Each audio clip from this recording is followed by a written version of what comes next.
பிதா குமாரன் பரிசுத்தாவின் நாமத்தினாலே ஆமென்.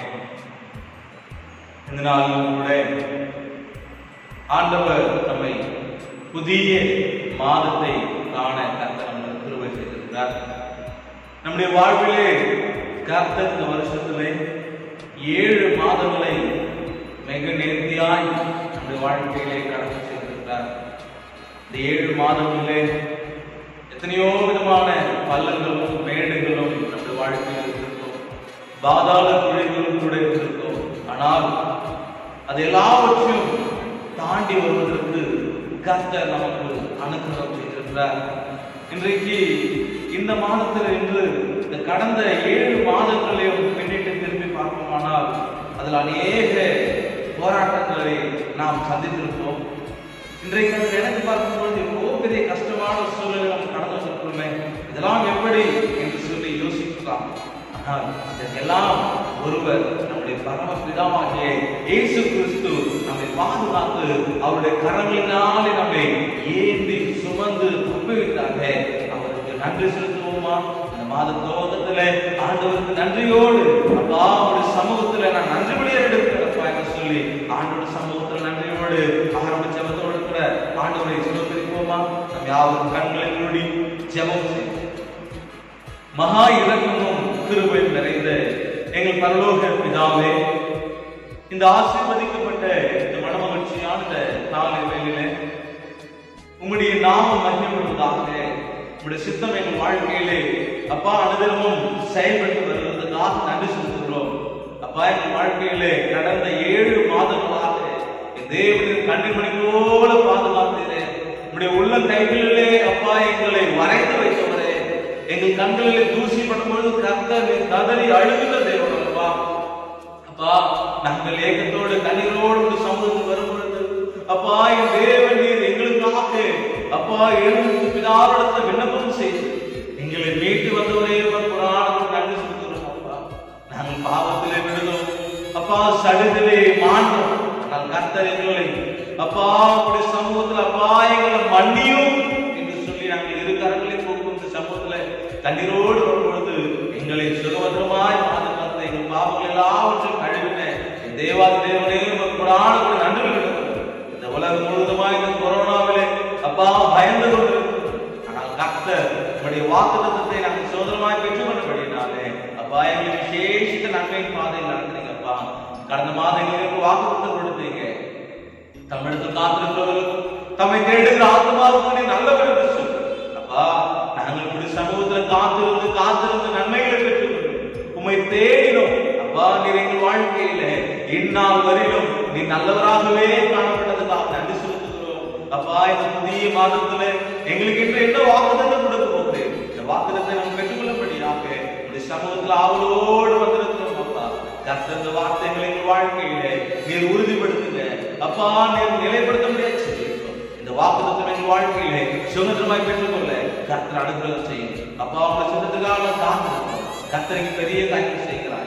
என் தேவாவியானவர் இந்த வீடியோ மூலியமாய் பார்த்து கொண்டிருக்கிற ஒவ்வொருவருடைய வாழ்க்கையில அப்பா அவருடைய கண்ணீரை கர்த்தரை கண்டு அவர் நல்ல ஒரு சமாதானத்தை ஆறுதலின் வார்த்தையை உங்களுடைய வாக்குத்தத்தம் அந்த குடும்பத்துக்கு செல்லும் பொழுது ஒரு விசேஷித்த நம்பிக்கையை அப்பா நீ தந்திரம் சொல்லி கர்த்தர் பெரிய காரியம் துதி கன மகிமை எல்லாம் ஒருவருக்கே சொல்கிறோம். எங்கள் ஜீவனுள்ள நல்லது. ஆமென். ஹல்லேலூயா, ஹல்லேலூயா. கர்த்தருடைய நாமத்துக்கே மகிமை உண்டாவதாக. கிறிஸ்துவுக்குள் அன்பான தேவ பிள்ளைகளே, உங்கள் யாவருக்கும் ஆண்டவராகிய இயேசு கிறிஸ்துவின் நாமத்தினாலே ஸ்தோத்திரத்தையும் நன்றிகளையும் எடுத்துக் கொள்கிறேன். கர்த்தர் நம் வாழ்க்கையிலே விசேஷித்த நன்மைகளை செய்திருக்கிறார். கடந்த மாதம் முழுவதுமாய் நம்மை பாதுகாத்திருக்கிறார். இந்த 8வது மாதத்துக்குள்ளே நாம் வந்திருக்கிறோமே, ஆண்டவர் இந்த 8வது மாதத்திலே நமக்கு என்று வாக்குத்தத்தத்தை கொடுக்கிறார். என்ன வாக்குத்தத்தம் என்று சொல்லி பார்ப்போமா? எடுத்தவர்கள் பைபிள் எடுத்தவர்கள் வாசியுங்கள். லேவியராகமம் 26ஆம் அதிகாரம் 12ஆம் வசனம். லேவியராகமம் 26ஆம் அதிகாரம் 12ஆம் வசனம். நான் உங்கள் நடுவிலே உலாவி உங்கள் தேவனாய் இருப்பேன். நீங்கள் என் ஜனமாய் இருப்பீர்கள். அல்லேலூயா. ஹல்லேலூயா. ஆண்டவர் இந்த மாதம் எவ்வளவு அழகான வார்த்தையை கொடுக்கிறார் பாருங்க. இன்றைக்கு யாருமே இந்த வார்த்தையை சொல்ல முடியாது. மனிதர்கள் சொல்லுகிறாங்க, நான் உன்னோடு கூட இருக்கிறேன், எந்த சூழ்நிலை வரட்டும், எவ்வளவு பேர் பிரச்சனை வரட்டும், நான் கூடவே இருப்பேன்பா, நான் உங்களவே இருப்பேன், நான் உன்கிட்ட போக மாட்டேன், நீ எனக்காக எவ்வளவு செஞ்சிருக்கிறேன், நான் இதை செய்ய மாட்டேன்னா உனக்கு இதை செஞ்சு முடிக்க மாட்டேன்னா என்று சொல்லி அநேக மனிதர்கள் நமக்கு வாக்கு கொடுப்பார்கள். ஆனால் அந்த வாக்கு நிறைவேறும் மட்டும் நம்மோடு கூட இருக்க மாட்டார்கள். இன்றைக்கு இந்த ஆண்டவர் ஒருவர் மாத்திரம்தான் A to Z துவக்கத்திலிருந்து முடிவு வரை உன்னோடு இருப்பார். அவர் உன்னோடு கூட உலாவுகின்ற தேவன். இன்றைக்கு அவர் நம்மோடு கூட உலாவுகிறவராக இருக்கிறார். இந்த மாதம் முழுவதுமாய் நம்மோடு உலாவுகிறவராக இருக்கிறார். நம்முடைய வாழ்நாள் முழுவதுமாய் அவர் நம்மோடு கூட உலாவி வருகிறவராக இருக்கிறார். எனக்கு அவர் சொல்லுகிறார், நான் உங்கள் நடுவிலே உலாவி என்று சொல்கிறார். இன்றைக்கு ஆண்டவர் நம்மோடு கூட உலாவ அவர் ஆயத்தப்படுகிறார். அது மாத்திரமில்லை, அடுத்து சொல்லுகிறார், உங்கள் தேவனாய் இருப்பேன் என்று சொல்லுகிறார். உங்கள் தேவனாய் இருப்பேன். அது மாத்திரமில்லை, நீங்கள் என் ஜனமாய் இருக்கிறீர்கள் என்று சொல்லுகிறார். இன்றைக்கு ஆண்டவர் உங்களோடு கூட உலாவுகிறவராக இருக்கிறார். அது மாத்திரமல்ல, உங்கள் தேவனாய் இருக்கிறார். தேவன் என்று சொன்னால் ஆண்டவர் சொல்லுகிறார், இந்த கலக்கத்தின் மத்தியிலே, இந்த வேதனையின் மத்தியிலே, இந்த பாடுகளின் மத்தியிலே இன்றைக்கு உலகமே பயந்து கொண்டிருக்கிறது. ஆண்டவர் சொல்லுகிறார், கலங்காதே, திகையாதே, நான் உன் தேவன் என்று சொல்லுகிறார். இன்றைக்கு கலங்கி கொண்டிருக்கிறீர்களா? இன்றைக்கு வேதனையோடு இருக்கிறீர்களா? ஆண்டவர் சொல்லுகிறார், நான் உங்களுக்கு தேவனாய் இருக்கிறேன். ஆகையினால நீங்கள் கலங்காதீங்க, நீங்க வேதனைப்படாதீங்க, நீங்க துக்கப்படாதீங்க. உங்கள் வாழ்க்கையில் இந்த அவமான சின்னத்தை நான் எடுத்துக்கொள்ள நான் இருக்கிறேன். இன்றைக்கு நீ என்னோடு இருக்கிறீர்களானால் உங்கள் வாழ்க்கையில் ஒரு விசேஷத்தை மேன்மையின் ஆசீர்வாதத்தை நீங்கள் காண்பீர்கள் என்று சொல்லி ஆண்டவர் சொல்லுகிறார். மூன்றாவதாக சொல்லுகிறார், நீங்கள் என் ஜனமாய் இருக்கிறீர்கள். ஹல்லேலூயா, ஹல்லேலூயா.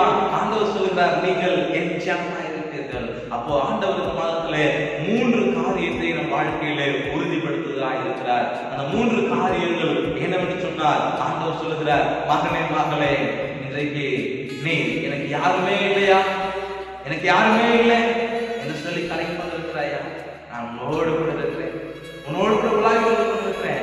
எங்கெல்லாம் போறியோ, எங்கெல்லாம் நீ கஷ்டத்தின் மத்தியிலே இருக்கிறியோ, அங்கெல்லாம் நான் உங்க இருக்கிறப்பா. நீ ரொம்ப வேதனையின் பள்ளத்தாக்கில போறியா, அந்த பள்ளத்தாக்கில் உன்னோடு கூட வருகிறேன், உன்னோடு கூட வருகிறேன். தானியேலை தூக்கி சிங்க கெபியிலே போடுகிறார். அந்த இடத்துல ஆண்டவர் அவரோடு கூட இருந்ததை நம் வேதத்திலே பார்க்கிறோம். தானியேலோடு கூட சிங்க கெபியிலே ஆண்டவர் உட்கார்ந்து கொண்டிருந்தார். அதே வேற யாராவது சிங்க கெபியிலே போயிருப்பார்கள் சொன்னால் அந்த சிங்கத்துக்கு இரையா இருப்பார்கள். ஆனால் தேவனுடைய பிள்ளை அந்த சிங்க கெபிக்கு போகும் பொழுது தேவன் அங்கே உலாவுகிறார் என்று சொல்லி நாம் பார்க்கிறோம். இன்றைக்கு உங்களையும் ஒருவேளை நீங்க ஒரு கற்றுக்குள்ள இருக்கிறீர்களா, இன்றைக்கு ஒரு வேதனையின் சின்னத்துக்குள்ள இருக்கிறீர்களா, ஆண்டவர் உங்களோடு கூட அவர் இருக்க வல்லவராக. ஹல்லேலூயா. கிறிஸ்துவுக்குள் பிரியமான தேவஜனமே, இன்றைக்கு இந்த லேவியராகமம் 26ஆம் அதிகாரத்திலே ஆண்டவர் சொல்லுகிற ஒவ்வொரு காரியத்தை பார்க்கணும். அந்த அதிகாரம் முழுவதுமாக நாம் பார்க்கும் பொழுது அந்த அதிகாரம் 26ஆம் அதிகாரத்திலிருந்து 1ஆம் வசனத்திலிருந்து 13ஆம் வசனத்தை வரை பார்க்கும் பொழுது இன்றைக்கு ஆண்டவருக்கு கீழ்ப்படியும் பொழுது என்னென்ன காரியங்கள் அவர் வாழ்க்கையிலே நடைபெறும் என்பதை அங்கே நாம் பார்க்கிறோம். இன்றைக்கு ஆண்டவருக்கு நாம் கீழ்ப்படிந்திருப்போம் ஆனால் ஆண்டவர் சொல்லுகிறார், உனக்கு ஏற்ற நாட்களிலே மழையை பெய்ய பண்ணுவேன், பூமியிலே சமாதானத்தை கொடுப்பேன் என்று சொல்லி ஒவ்வொரு காரியத்தையும் அங்கே சொல்லுகிறதை நாம் பார்க்கிறோம். அப்போ ஆண்டவர் சொல்லுகிறார், எப்பொழுது நம்மோடு கூட ஆண்டவர் உலாவுவாராம், எப்பொழுது ஆண்டவர் நமக்கு தேவனாய் இருப்பாராம், எப்பொழுது ஆண்டவர் நம்மளை பார்த்து சொல்கிறார், நீங்க என் ஜனமா இருக்கிறீர்கள் என்று சொல்லி. எப்பொழுது என்று சொன்னார், ஆண்டவருடைய வார்த்தைக்கு, ஆண்டவருடைய வாக்குத்தத்தங்களுக்கு, ஆண்டவருடைய கட்டளைகளுக்கு நாம் கீழ்ப்படிந்து இருக்கும் பொழுது இப்படிப்பட்டதான 1லிருந்து 13ஆம் வசனத்து வரை வாழ்க்கையிலே ஆண்டவர் மேன்மை ஆசீர்வாதத்தை அவர் கட்டளையிட வல்லவராக இருக்கிறார். நீங்கள் அந்நிய தெய்வத்தை விட்டு விலகுங்கள் என்று சொல்லுகிறார். இன்றைக்கு அந்நிய காரியங்களை விட்டு நீங்கள் விலகி வாருங்கள், கர்த்தருக்கு பிரியமில்லாத காரியத்தை விட்டு நீங்கள் விலகி வாருங்கள், கர்த்தருக்கு இஷ்டமான காரியத்தை நீங்கள் செய்யுங்கள். கர்த்தர் உங்கள் வாழ்க்கையிலே மேன்மையான காரியத்தை அவர் செய்ய வல்லவராக இருக்கிறார். அடுத்த வாசியுங்கள் 26ஆம் அதிகாரம் 4ஆம் வசனத்தை வாசிக்க. நான் ஏற்ற காலத்தில் உங்களுக்கு மழை பெய்ய பண்ணுவேன், பூமி தன் பலனையும் வெளியில் உள்ள மரங்கள் தங்கள் கனியையும் கொடுக்கும். 5ஆம் வசனம், திராட்சை பழம் பறிக்கும் காலம் வரைக்கும் போரடிப்பு காலம் இருக்கும். விதைப்பு காலம் வரைக்கும் திராட்சைப்பழம் பறிக்கும் காலம் இருக்கும். நீங்கள் உங்கள் அப்பத்தை திருப்தியாக சாப்பிட்டு உங்கள் தேசத்தில் சுகமாய் குடியிருப்பீர்கள். நீங்கள் உங்கள் அப்பத்தை சாப்பிட்டு என்ன பண்ணுவீங்களா? சுகமா இருப்பீங்க. 6ஆம் வசனம், தேசத்தில் சமாதானம் கட்டளையிடுவேன். தத்தளிக்க பண்ணுவார் இல்லாமல் படித்துக் கொள்வீர்கள். துஷ்ட மிருகங்களை தேசத்தில் இராதபடிக்கு ஒழிய பண்ணுவேன். பட்டயம் உங்கள் தேசத்தில் உலாவுவதில்லை. உங்கள் சத்துருக்களை துரத்தி விடுவீர்கள். அவர்கள் உங்கள் முன்பாக பட்டயத்தால் விழுவார்கள். காரியங்களை பார்க்கணும். 13 வசனம் வரையும் பார்க்கும்போது வாழ்க்கையிலே இப்படிப்பட்ட ஆண்டவர் வாக்குத்தத்தத்தை கொடுக்கிறார். வாழ்க்கையில் இப்படி வராது, அது வராது, ஏன்னு சொன்னா உன்னோடு கூட இருக்கிறேன், உன்னோடு கூட உலாவுகிறேன் என்று சொல்லுகிறார். அப்போ ஆண்டவருடைய சித்தத்தை நீங்கள் செயல்படுவீர்களானால், ஆண்டவருடைய யோசனைப்படி நீங்கள் நடப்பீர்களானால், ஆண்டவர் உங்களோடு கூட உலாவ அவர் ஆயத்தமாக இருக்கிறார். ஒருவேளை நீங்கள் உலாவாமல் ஆண்டவரோடு ஆண்டவர் சித்தத்தை செயல்படாமல் போவீர்களானால், அடுத்த 14ஆம் வசனத்திலிருந்து 40ஆம் வசனம் வரைக்கும் பார்க்கும் பொழுது, இந்த 14ஆம் வசனம் வாசிங்க. நீங்கள் எனக்கு செவிப்படாமலும் இந்த கற்பனைகள் எல்லாவற்றின்படி செய்யாமலும் என் கட்டளைகளை வெறுத்து உங்கள் ஆத்மா நியாயங்களை ஆலோசித்து என் கற்பனைகள் எல்லாவற்றின்படி செய்யாதபடிக்கு என் உடன்படிக்கை நீங்கள் மீறி போடுவீர்களாக, நான் உங்களுக்கு செய்வது என்னவென்றால் கண்களை பூத்து போக பண்ணுகிறதற்கும் இருதயத்தை துயரப்படுத்துகிறதற்கும் திகிலையும் ஈலையும் காய்ச்சலையும் உங்களுக்கு வர வந்தேன். நீங்கள் விதைக்கும் விதை விருதாவாயிருக்கும். உங்கள் சத்துருக்கள் அதன் பலனை தின்பார்கள். இதுக்கு முந்தைய நீங்க தொடர்ந்து வாசிச்சு பாருங்க.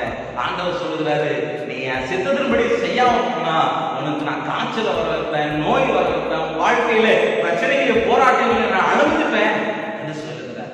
அப்போ நம்ம வாழ்க்கையில ஆண்டவருக்கு பிரியமில்லாத காரியத்தை செய்து போவோமானால், அவருடைய கட்டளைகளுக்கு கீழ்ப்படியாமல் போவோமானால், அவருடைய சித்தத்தின்படி நம்ம செய்யாமல் போவோமானால், ஆண்டவர் சொல்லுகிறார், நான் நிறுத்த மாட்டேன், நான் நிறுத்த உலாவவே மாட்டேன், கூட நான் இருக்க மாட்டேன், உனக்கு நான் தேவனா இருக்க மாட்டேன், வாழ்க்கையில அற்புதம் செய்வதற்கு அந்த இடத்துல இருக்க மாட்டேன்.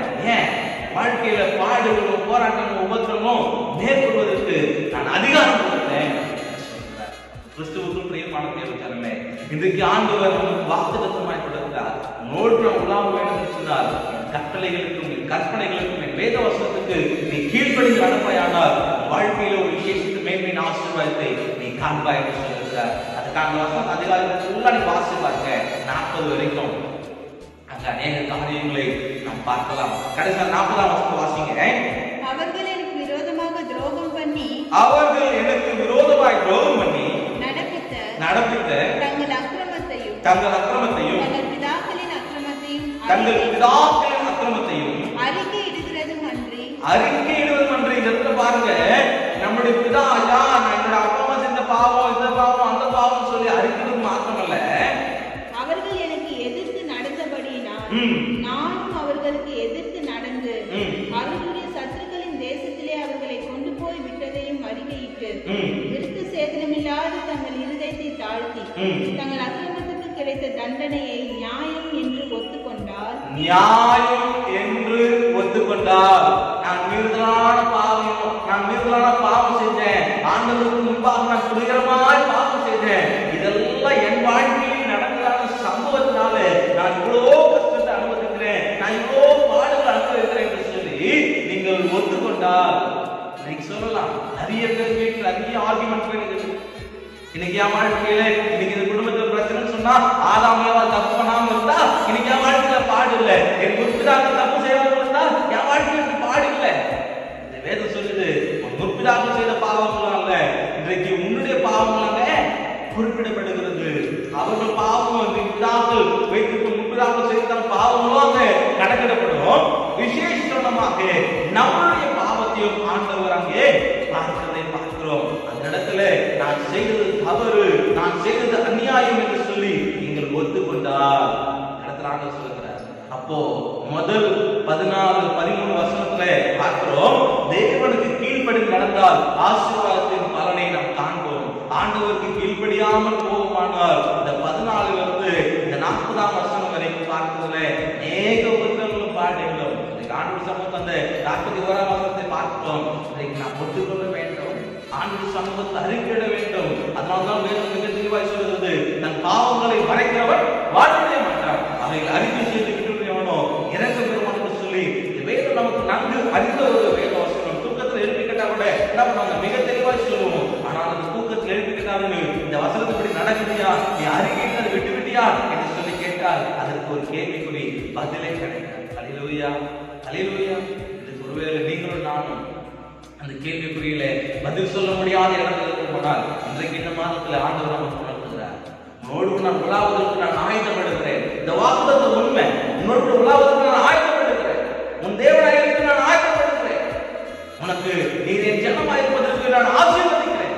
ஆனால் உன் பாவத்தை விட்டு அறிக்கையிட்டு அதை விட்டுவிடு, வாழ்க்கையில இறக்கம் பெற்று இன்றைக்கு நான் வாழ்க்கையில என்னென்ன வாக்குத்தத்தம் கொடுக்கணும் அந்த வாக்குத்தத்தம் வாழ்க்கையில செயல்படுத்த நான் வல்லவராக இருக்கிறேன் என்று சொல்லி 41 இருந்து 45 வரைக்கும் பார்க்கணும்னு சொன்னால் ஆண்டவர் அங்கே சொல்லுகிறார், இன்றைக்கு இந்த காரியத்தெல்லாம் நீ அறிக்கையிட்டு ஒத்துக்கொண்டன்னு சொன்னா உன் முற்பிதாக்களுக்கு செய்ததான உடன்படிக்கை, உன் முற்பிதாக்களுக்கு செய்ததான உடன்படிக்கையை நான் நினைவு கூறுவேன் என்று சொல்லுகிறார். ஹல்லேலூயா.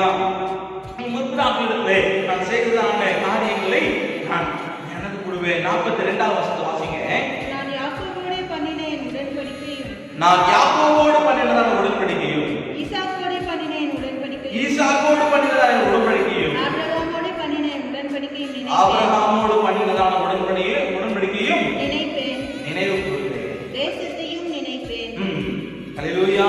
இன்றைக்கு ஆண்டவர் சொல்லுகிறார், நீ இந்த காரியத்தெல்லாம் பாவத்தெல்லாம் அறிக்கை செய்து அதை விட்டு விட்டு நீ உணர்ந்து கொள்வையானால் ஆண்டவர் சொல்லுகிறார், ஆபிரகாமோடு கூட ஈசாக்கோடு கூட யாக்கோபோடு கூட பண்ணினதான உடன்படிக்கையை நான் நினைவு கூறுவேன் என்று சொல்லி ஆண்டவருக்கு மிக தெளிவாய் சொல்லுகிறதை நாம் பார்க்கிறோம். ஆச்சரியமான தேவஜனமே, இத்தனை நாட்கள்லாம் பார்த்துருக்கோம். ஏன் இதெல்லாம் ஒரு பெரிய தப்பு கிடையாதுயா, அவன் அவ்வளோ பெரிய தப்பு செய்யறான், அவ்வளோ துணிகரமான பாவம் செய்யறான், ஆனா அவெல்லாம் நல்லா இல்லையா, அவன் குடும்பம் குட்டிலாம் நல்லா இல்லையா.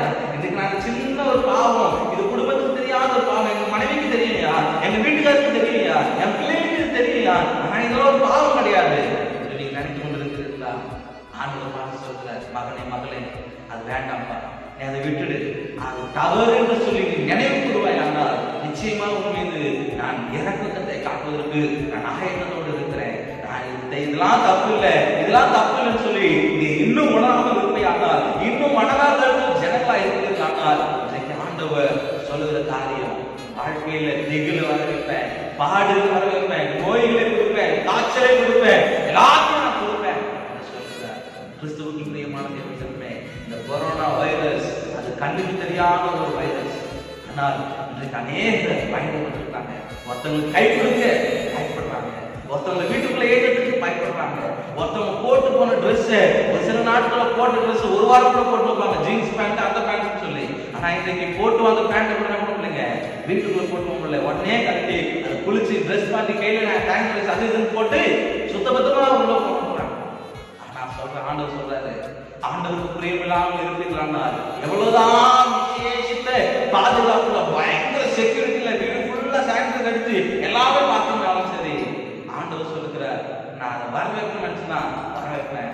எப்போ எனக்கு கீழ்ப்படியாமல் இருக்கும் பொழுது அதை நான் செய்வேன் என்று சொல்லுகிறார். இந்த சாபமாக என்னாதீங்க, ஆண்டவர் உணர்ந்ததுதான ஒரு உணர்வுபூர்வமான காரியமா என்று சொல்லி நீங்கள் எடுத்து காரியத்தை நீங்கள் செயல்படுகிறீர்களானால் நிச்சயமாய் ஆண்டவர் வாழ்க்கையிலே ஒரு விசேஷித்த மேன்மையின் ஆசீர்வாதத்தை அவர் கட்டளையிட அவர் வல்லவராக இருக்கிறார். ஹல்லேலூயா, ஹல்லேலூயா.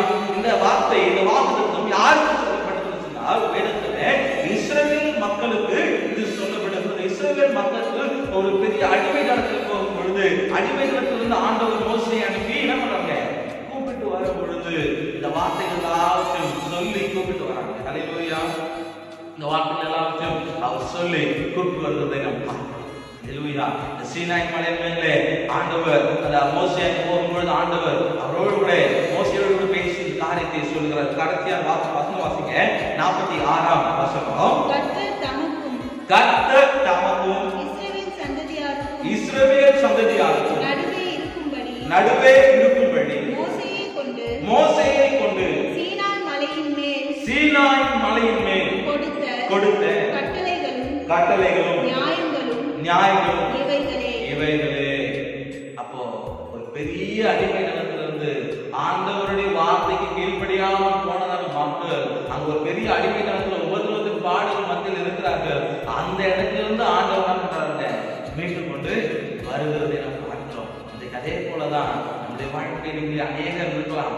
ஐயோ, என் குடும்ப சூழல் எப்பதான் மாறும், என் குடும்பத்துல எப்போ பாரு அடிக்கடி சண்டை, பிரச்சனை, போராட்டம், எவ்வளோ கேள்விக்குரிய அவமானம்.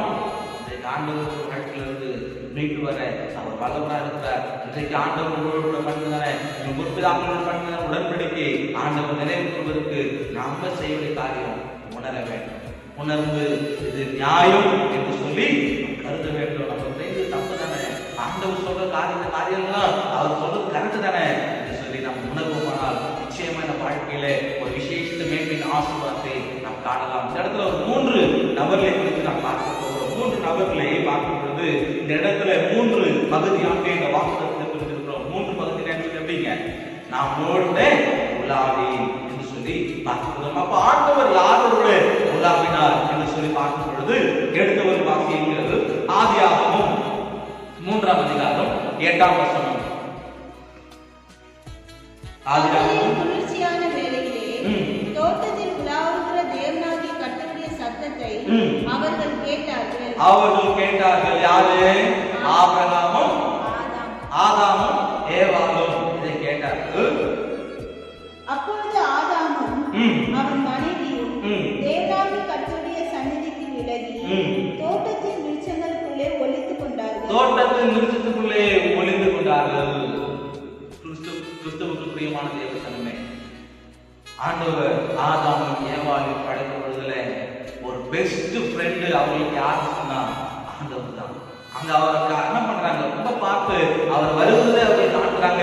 அந்த இடத்துல ஆண்டவர் அவனை ஓடி போய் கட்டி பிடிச்சு அரவணைத்து, அப்பா எனக்கு நீங்க தானப்பா, நான் வெறும் மண்டலத்திலே உயிர்ப்பித்தீங்களே, இவ்வளோ இடத்தை எங்களுக்கு என்று கொடுத்தீங்களே, சுதந்திரமாய் கொடுத்தீங்களே, ஆடு மாடு இந்த செடி கொடி ஆகாயத்தை எல்லாருக்கும் எங்களுக்கு சுதந்திரமாய் கொடுத்தீங்களே என்று சொல்லி அவர் என்ன பண்ணுவாங்க, ஆண்டோட சமூகத்துல ஓடி போகின்றதான மக்கள் இந்த ஆதாமும் ஏவாளும் ஆண்டவர் பகல் நேரத்துல குளிர்ச்சியான நேரத்தில் தோட்டத்துக்கு போறாரு, உலாவுகிறாரு.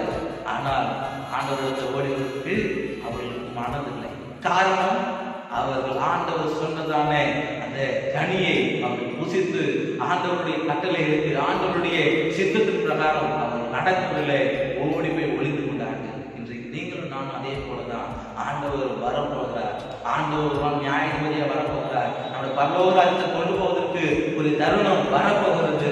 ஆனால் அன்றைக்கு அவர் வரும் பொழுது நம்ம செய்த பாவம், நம்ம செய்த அக்கிரமம், இன்னமும் விடாமல் செய்த பாவத்தை குறித்து நம்ம இருக்கும் பொழுது ஆண்டவர் வரும் பொழுது நம்ம அங்க நிற்க முடியாது, நம்ம நிற்க முடியாது, ஓடி ஒளிந்து கொள்ள வேண்டும்.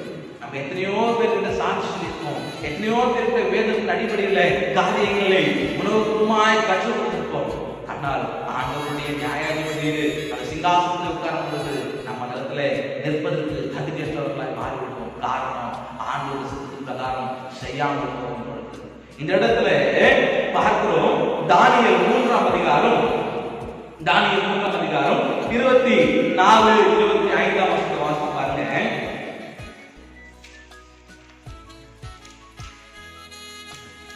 தானியேல் 3ஆம் அதிகாரம் 24, 25.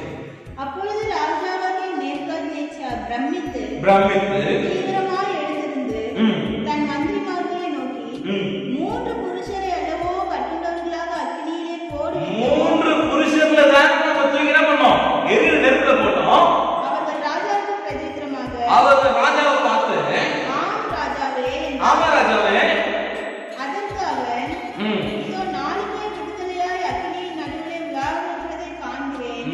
நாங்க ராஜா சொல்றாரு, இல்லப்பா நம்ம 3 பேருக்கு கூட சொல்றீங்களே, நீங்களும் சொல்றீங்களே, ஆனா அந்த 4வது ஒருத்தர் உலாவுகிறதை நான் பார்க்கிறேன் என்று சொல்றாங்க. 4வது உலாவுகிறதை யார் பார்க்கறாங்க வாசிங்க. அவர்களுக்கு ஒரு சேதமும் இல்லை. 4ஆம் ஆவின் சாயல் தேவபுத்திரனுக்கு ஒப்பாய் இருக்கிறது என்றார். அல்லேலூயா. அந்த 4வது ஆவியின் சாயல் தேவபுத்திரனுக்கு ஒப்பாய் இருக்கிறது. இன்றைக்கு நீங்களும் நானும் ஒரு பெரிய எதுக்காக சொல்றது, சொன்னா இந்த இடத்துல இவர்கள் விக்கிரகத்தை இடத்துல நேபுகாத்நேசர் சொல்லுகின்றதான விக்கிரகத்தை என்ன பண்ணுங்க வணக்கம். அவங்க வணங்காம போனாங்க. அந்த இடத்துல சொல்றாங்க, ஏன் நீங்க மற்றவங்க சொல்றாங்களே ஆமாவா நீங்க வணங்காம போனீங்களா? ஆமாவா சொல்றாங்க. ஆமா அது வந்து சொல்லணுக்கு அவசியம் இல்லை. இன்றைக்கு அதே போல கிறிஸ்துவுக்கு பிரியமான தேவச்சனமே, விக்கிரகத்தின் பின்னாடி ஜோசியம் பார்க்கறதுக்கு பின்னாடி குறி சொல்றதுக்கு பின்னாடி இது எப்ப மாறும் சொல்லி குறி கேட்டு இருக்காதீங்க. நீங்கள் மனம் திரும்பினால் இது மாறும். அல்லேலூயா. நீங்களும் நானும் ஆண்டோட சித்தத்தின் பிரகாரம் நடப்போம் என்று சொல்லி மனம் திரும்பினால் இந்த காரியங்கள், பாவங்கள், இந்த கொள்ளாத கொள்ளை நோய் எல்லாம் மாறிப்போம். இது எப்ப மாறும்? அந்த ஊழியக்காரர் எப்ப சொன்னாரு? இந்த ஊழியக்காரர் எப்ப சொன்னாரு? 6 வாரம் சொன்னாரு, 9 வாரம் சொன்னாரு, 10 வாரம் சொன்னாரு. கிறிஸ்துவுக்கு பிரியமான தேவச்சனமே, எத்தனை வாரங்களாலும் சரி, எத்தனை மாதங்களாலும் சரி, நீங்களும் நானும் மனம் திரும்பாமல் இருப்போமானால் அது மாறாது. நம்ம பரலோகத்துக்கு எடுத்துக்கொள்ளவே முடியாது. நம்ம உபத்திரவத்துக்கு வருகிற காலம் அப்படிதான் கொடிய காலமா இருக்கிறது. அந்த கிறிஸ்துவின் காலம் வரும் பொழுது இந்த இடத்துல நம்ம கைவிடப்படுவோமானால் அங்கே ஒன்றுமே இருக்காது. நம்ம ஓடிவே ஒளிந்தாலும் சரி, என்ன பண்ணாலும் சரி, அது காலம் செல்லாது. இந்த காலம் செல்லாது. சாத்ராக் மேஷாக் ஆபேத்நேகோ ஆண்டவர் சமூகத்தில் உண்மையாக இருந்தார். அவர் நான் வணங்க மாட்டோம், என்னை கொன்று போட்டாலும் சரி சொல்றாங்க. அந்த இதை கேள்விப்பட்ட ராஜா இவ்வளோ திமிராக பேசுறாங்க என்று சொல்லி என்ன பண்றாங்க, அவனுக்கு வைத்தான ஏறி அந்த அக்னி ஜுவாலையை 7 மடங்கு அதிகரித்தார். 7 மடங்கு அதிகரித்த பொழுதுல அவனை தூக்கி போய் போட வேண்டிய புருஷர்கள்லாம் பண்ணாங்க. அவனை தூக்கி போய் நெருங்க போனவங்க என்ன பண்ணாங்க, கறி செத்து போயிட்டாங்க. ஆனா அங்க தூக்கி போடப்பட்டவங்க கை முடி கூட என்ன பண்ணீங்க, கருல அவனோட கை முடி கூட என்ன பண்ணீங்க, கறி அவனுடைய ஒரே ஒரு சின்ன இடத்த கூட என்ன பண்ணீங்க, தீ காயம் இல்லை. நம்ம சமையல் செய்யும் போது இந்த பொருள் எடுத்து என்ன பண்ணுங்க, கையில சுட்டுப்போம். அது சுட்ட உடனே ஏதோ பண்ணுவோம். ஆனாலும் அந்த இடத்துல அந்த காயம் மார்க் என்ன பண்ணுங்க, அட்லீஸ்ட் ஒரு வாரத்துக்காவது இருக்கும். ஆனா 7 மடங்கு அதுக்கு போடுறாங்க, ஒண்ணுமே ஆகல. கிறிஸ்துவுக்கு பிரியமான தேவச்சனமே, ஆண்டவர் அங்கே உலாவுகிறார். நீங்களும் நானும் அதே போல ஆண்டவர் சமூகத்துல வைராக்கியமாக இருக்க வேண்டும். என்ன இருந்தாலும் சரி, ஆண்டவருடைய ஆலயத்துக்கு போவதற்கு யார் தடைப்படாமல் ஆண்டவருடைய தேடுவதற்கு, ஆண்டவருடைய பாதத்தில் உட்கார்வதற்கு நான் ஆயத்தப்படுகிறேன். ஆண்டவருடைய சமூகத்துல நான் ஆண்டவர் தேடுவதற்கு நான் ஆயத்தப்படுகிறேன் என்று சொல்லி நீங்கள் உண்மையோடு இருப்பீர்களானால், வைராக்கியத்தோடு இருப்பீர்களானால் ஆண்டவரோடு கூட உலாவ அவர் வல்லவராக இருக்கிறார். ஹல்லேலூயா. இரண்டாவதாக உங்கள் தேவனாய் இருப்பேன் என்று சொல்லி யார் சொல்லுகிறார்? எடுத்து வாசியுங்கள். ஆதியாகமம் 17ஆம் அதிகாரம் 7ஆம் வசனம் 8ஆம் வசனம்.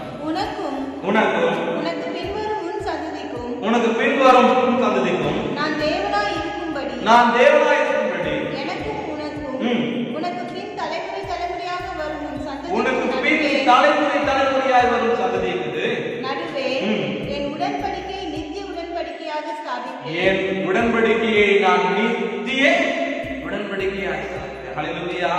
அதுதாங்க இடத்துல லேவியராகமம் 26ஆம் அதிகாரத்துல அது வாசித்தோமே 42ஆம் வசனத்துல முற்பிதாக்களுக்கு சேர்த்துதானே ஆபிரகாமோடு ஈசாக்கோடு யாக்கோபோடு சேர்த்துதானே உடன்படிக்கை நான் நினைவு கூறுவேன் என்று சொல்லிருக்கிறாரே. இடத்துல ஆபிரகாமிடத்துல ஆண்டவர் ஒப்பு கொடுக்கிறாங்க. இந்த ஆண்டவர் உடன்படிக்கை செய்கிறார். உன் பின்வரும் சந்ததி, உன் பின்வரும் தலைமுறையாக என்ன பண்ணுவேன், அதை நினைவு கூறுவேன் என்று சொல்லுகிறாங்க. அந்த முதலாம் வசனத்தை வாசிங்க. ஆதியாகமம் 17ஆம் அதிகாரத்துல முதல் வசனம். ஆபிரகாம் 99 வயதான போது கர்த்தர் ஆபிரகாமுக்கு தரிசனமாகி, நான் சர்வவல்லமையுள்ள தேவன், நீ எனக்கு முன்பாக நடந்து கொண்டு உத்தமனாயிரு, நான் உனக்கும் எனக்கும் நடுவாக என் உடன்படிக்கையை ஏற்படுத்தி உன்னை மிகவும் திரளாய் பெருக பண்ணுவேன் என்றார். பாருங்க, ஆபிரகாமுக்கு ஆண்டவர் சொல்றாரு, நீ எனக்கு முன்பாக உத்தமனாயிரு. நீங்களும் நானும் ஆண்டவர் சமூகத்துல உத்தமனாய் இருக்கும் பொழுது இன்றைக்கு ஆண்டவர் நிச்சயமாய் ஆபிரகாமுக்கு கொடுத்தான அந்த வாக்குத்தத்தத்தை, ஆண்டவர் கொடுத்தான சுதந்திரமான அந்த உடன்படிக்கையை நம்மளுடைய வம்சத்திலே ஆண்டவர் அதை சுதந்திரமாய் செயல்பட அவர் வல்லவராக இருக்கிறார். இதற்கு செய்ய வேண்டிய காரியம் நம்ம ஆண்டவர் சமூகத்துல உத்தமனாய் இருக்க வேண்டும். 5ஆம் வசனம். இனி முன்பேர் ஆபிரகாம் எனப்படாமல் நான் உன் திரளான ஜாதிகளுக்கு தகப்பனாக ஏற்படுத்தினபடியால் முன்பேர் ஆபிரகாம் எனப்படும். இந்த இடத்துல ஆண்டவர் பேரை மாற்றத்தை பார்க்கணும். இனி ஆபிரகாம் சொல்லாதபடிக்கு நீ திரளான ஜனத்துக்கு என்னவா இருக்க போல, தகப்பனா இருப்பது போல நீ ஆபிரகாம் சொல்லி உருவாக்கி அதே போல ஆண்டவர் வாழ்க்கையில இனி மற்றவங்களாம் பார்த்து சொல்லலாம், இவெல்லாம் அநியாயக்காரன், இவெல்லாம் நம்பிக்கை நோக்கி என்று சொல்லலாம். ஆனால் ஆண்டவருடைய சமூகத்தில் உத்தமனா இருக்கும் பொழுது ஆண்டவர் உள்ள விசேஷங்களை அழைத்து நீ உத்தமன் என்று சொல்லி அழைக்க போகிறார், நீ நல்லவர் என்று சொல்லி அழைக்க போகிறார். ஆண்டவருடைய சர்டிபிகேட் காட்டுங்க, மனுஷனுடைய சர்டிபிகேட் வேண்டாங்க. மனுஷர் இன்றைக்கு நல்ல காரியத்தை போல, ஐயா உங்களை போல உத்தமம் இல்லையா, உங்களை போல தெய்வம் எனக்கு இல்லையா என்று சொல்லுவாங்க. பின்னாடி போனோடனே அவனை பத்தி தெரியாதங்க, அவன் எவ்வளவு காரியம் செஞ்சான் நம்பினங்க, எனக்கு சகோதரனை போல நம்பினேன், அப்பனை போல நம்பினேன், ஆனா கடைசியா எனக்கு பின்னாடி குடி பார்க்கணும்னு நினைச்சு பார்க்கலங்க என்று சொல்லுவாங்க. ஆனா ஆண்டவர் நம்புங்க, ஆண்டவர் இருதயத்தின் ஆழத்தை முற்றிலுமாக முன்னாடி நடந்தது சரி, இனி நடக்க போவதும் சரி, இப்ப நடந்தது சரி, ஆண்டவர் நல்லா அறிந்திருக்கிறார். ஆகினாலே அவர் தான் உங்களுக்கு தேவனாய் இருக்கிறார் என்று சொல்லி வாக்கு கொடுக்கிறார். ஹல்லேலூயா. இன்றைக்கு ஆபிரகாமுக்கு இந்த வாக்குத்தத்தை கொடுக்கிறாரு, இந்த உடன்படிக்கை செய்கிறாரு. ஆபிரகாமோட ஈசாக்கோடு கூட யாக்கோபோடு கூட பண்ண உடன்படிக்கை ஆண்டவர் நம்ம வாழ்க்கையில நினைவு கூர்ந்து நம்முடைய பின்வரும் சந்ததிகளை ஆண்டவர் நம்ம தேவனாய் இருக்க அவர் வல்லவராக இருக்கிறார். மூன்றாவதாக ஆண்டவர் என்ன இருக்கிறாரா, நீங்கள் என் ஜனமாய் இருப்பீர்கள் என்று சொல்லி ஆண்டவர் சொல்லுகிறார். நீங்கள் என் ஜனமாய் இருப்பீர்கள். அப்போ முதல் 2 காரியத்துல நம்ம உண்மையா இருப்போமானால், முதல் 2 காரியத்துல வைராக்கியமா, முதலாவது நம்ம வைராக்கியமா இருக்க வேண்டும், இரண்டாவது ஆண்டவருடைய சமூகத்துல உத்தமனா இருக்க வேண்டும், மூன்றாவது ஆண்டவருடைய பிள்ளைகளா இருப்பீர்கள் என்று சொல்லி ஆண்டவர் சாட்சி கொடுப்பார். ஹல்லேலூயா. ஆண்டவர் நம்மை தெரிந்து கொள்ளப்படுவார். ஹல்லேலூயா. அதுதான் இந்த உலகத்துல பரலோகம் இருக்கிற நம்ம பரலோகத்துக்கு போகும்போது எவ்வளவு பேர் போகிறோம் தெரியல. வேதத்தில் சொல்லப்படுவது அழைக்கப்பட்டவர் அநேகர், தெரிந்து கொள்ளப்பட்டவரோ சிலர். இந்த காலத்துல அநேக கிறிஸ்தவர்கள் இருக்கிறார்கள், ஆனால் பரலோக ராஜ்யத்துக்கு என்று தெரிந்து கொள்ளப்படுவர்கள் சிலரா இருக்கலாம். அந்த சிலர்ல நீங்களும் நானும் இருக்க வேண்டும் என்பதுதான் நம்மளுடைய நோக்கமும் நம்முடைய இயக்கமாய் இருக்கிறது. எடுத்து ஒரு வாசியுங்கள், யாத்திராகமம் 6ஆம் அதிகாரம் 7ஆம் வசனம். யாத்திராகமம் 6ஆம் அதிகாரம் 7ஆம் வசனம். உங்களை எனக்கு ஜனங்களாக சேர்த்துக்கொண்டு உங்களுக்கு தேவனாய் இருப்பேன். உங்களை ஜனங்களாக சேர்த்துக்கொண்டு உங்களுக்கு நான் தேவனாய் இருப்பேன் என்று சொல்லி இடத்தை சொல்லுவதை பார்க்கிறோம். 1ஆம் வசனம் வாசிங்க. அப்பொழுது கர்த்தர் மோசேயை நோக்கி நான் பார்வனுக்கு செய்வதை காண்பாய். வலது கையை கண்டு அவர்களை போகவிட்டு வலது கையை கண்டு அவர்களை தன் தேசத்திலிருந்து துரத்திடுவான் என்றார். கிறிஸ்துவுக்குள் பிரியமான தேவனே, யாருக்கு சொல்றாங்க? மோசேக்கு சொல்றாங்க. அங்க இஸ்ரவேல் மக்கள் விடுகிறதான பெருமூச்சை நான் பார்க்கிறேன், நான் பெருமூச்சையை காண்கிறேன். அவர்கள் விடுகிறதான பெருமூச்சை கண்டு இந்த இடத்துல நான் மனம் மாறுகிறேன், அவர்களை நான் என்னுடைய ஜனமாய் தெரிந்து கொள்ளப்படுகிறேன். அவர் மேல சுமத்தப்பட்டதான பொய்யான காரியத்தை 2ஆம் வசனத்தை வாசிப்பாங்க. ஆபிரகாமுக்கு ஈசாக்குக்கும் யாக்கோபுக்கும் கொடுப்பேன் என்று நான் ஆணையிட்ட தேசத்தில் உங்களை கொண்டு போய் அதை உங்களுக்கு சுதந்திரமாக கொடுப்பேன். நான் கர்த்தர் என்று அவர்களுக்கு சொல்லுங்கள். நான் கர்த்தர் என்று அவர்களுக்கு சொல்லுங்கள். ஹல்லேலூயா. இன்றைக்கு ஆண்டவர் உங்களுடைய கர்த்தர் என்று நீங்க நினைவு. இன்றைக்கு ஆண்டவர் சொல்லுகிறாரு, நீங்க தான் அவருடைய ஜனமாய் இருக்கிறது, நீங்க தான் அவருடைய பிள்ளைகள். எனக்கு சொன்னால் ஆண்டவர் சொல்லுகிறாரு, இஸ்ரவேலை ஆசீர்வதிப்பதே எனக்கு பிரியம் என்று சொல்லுகிறார். இன்றைக்கு நீங்கள் நான் இஸ்ரவேல் மக்களாக ஆண்டவர் சமூகத்துல பார்க்க வேண்டும், ஆண்டவர் சமூகத்தை காண வேண்டும். அதற்கு ஆண்டவர் சமூகம் இருக்க வேண்டிய ஒரு காரியம். ஆண்டவர் விட்டு ஒருபோதும் பின்வாங்கி போகக்கூடாது, ஆண்டவர் செலுத்திட்டு ஒருபோது விலகி போகக்கூடாது. ஆண்டவருக்காக உறுதியாக வைராக்கியமாக நீங்கள் எழுப்பி நிற்கிறீர்களானால் ஆண்டவர்கள் மத்தியில் எத்தனை பிரச்சனைகள் வந்தாலும் சரி, உங்களை தூக்கி எரி நெருப்பில் போட்டாலும் சரி, ஒன்றும் உங்களை சேதப்படுத்தாது. ஏன்னு சொன்னால் ஆண்டவராகிய கிறிஸ்து நம்மோடு கூட உலாவி கொண்டிருக்கிறார். இன்றைக்கு ஒருவருக்கும் மீது கையை கொடுப்பதில்லை. இன்னும் வாழ்க்கையில வேதனைகளும் பாடுகளும் வரலாம், ஆனால் ஆண்டவர் சொல்றார், கலங்காது திகையாது, நானும் தேவன் என்று சொல்கிறார். இன்றைக்கு பண்ணினதான உடன்படிக்கை, முன்னாக உடன்படிக்கை ஆண்டவர் நினைவு கூர்ந்து உங்கள் வாழ்க்கையில் ஒரு விசேஷ மேன்மையின் ஆசீர்வாதத்தை அவர் செய்ய வல்லவராக இருக்கிறார். இன்றைக்கு அடிமை நடக்கிறது, ஐயோ என் வாழ்க்கை போக போதா என்று சொல்லி பெருமூச்சு விடுகிறீர்களா? அந்த பெருமூச்சையும் ஆண்டவர் நினைவு கூற அவர் வல்லவராக இருக்கிறார். ஹல்லேலூயா. கடைசியாய் வசனத்தை வாசிக்கலாம். எரேமியா 7ஆம் அதிகாரம் 23ஆம் வசனம்.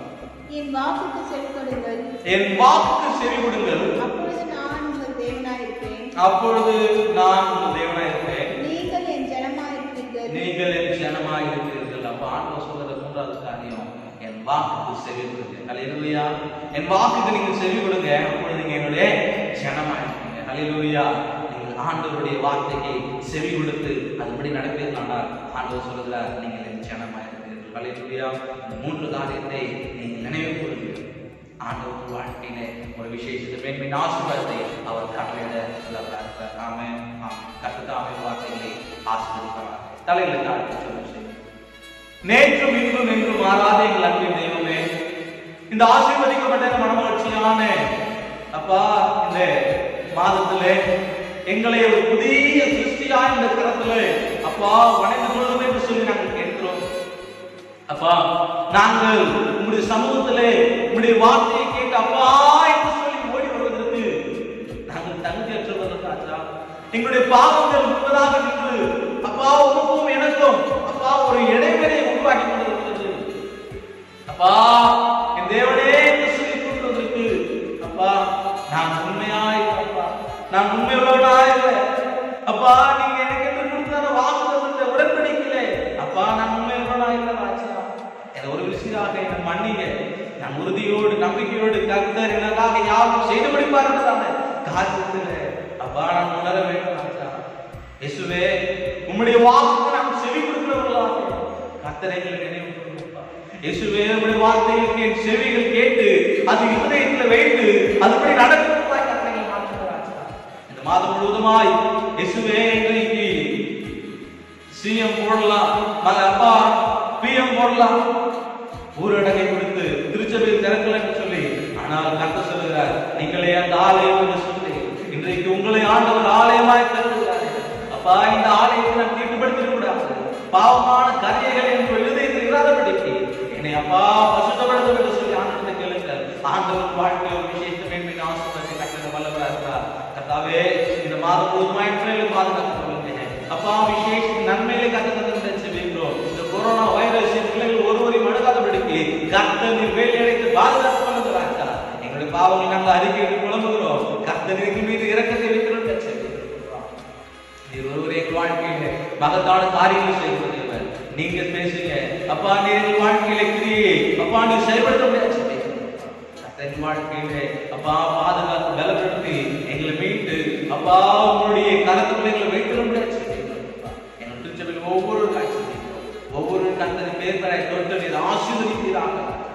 இயேசுவே இந்த ஜெபத்திலே அப்பா இந்த ஆராதனை முழுவதுமாய் பங்குபெற்றதான ஒவ்வொரு பிள்ளைகளுடைய வாழ்க்கையிலே நன்மையை காண ஆலயத்திலே அப்பா அநேக திருச்சபைகள் அப்பா அநேக பிள்ளைகள் வந்து கர்த்தர் இந்த நாட்களிலே எங்கள் நெருக்கடி நாட்களிலே இவ்வளோ நன்மைகளை செய்தார் என்று சொல்லி சாட்சிகளை நாங்கள் கேட்டு நாமக்கு நன்றி எடுக்க கர்த்தர் கிருபை செய்கிறாங்க.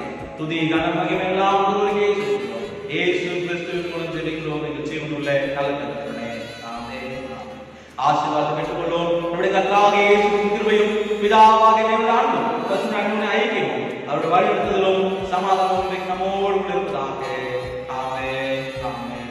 நாம் யாவரும் கர்த்தரை ஸ்தோத்திரிப்போம். என் ஆத்துமாவே கர்த்தரை ஸ்தோத்திரி, என் முழுமே பரிசுத்த நாமம் என் ஆத்துமாவே கர்த்தர் செய்த சகல உபகாரங்கள்.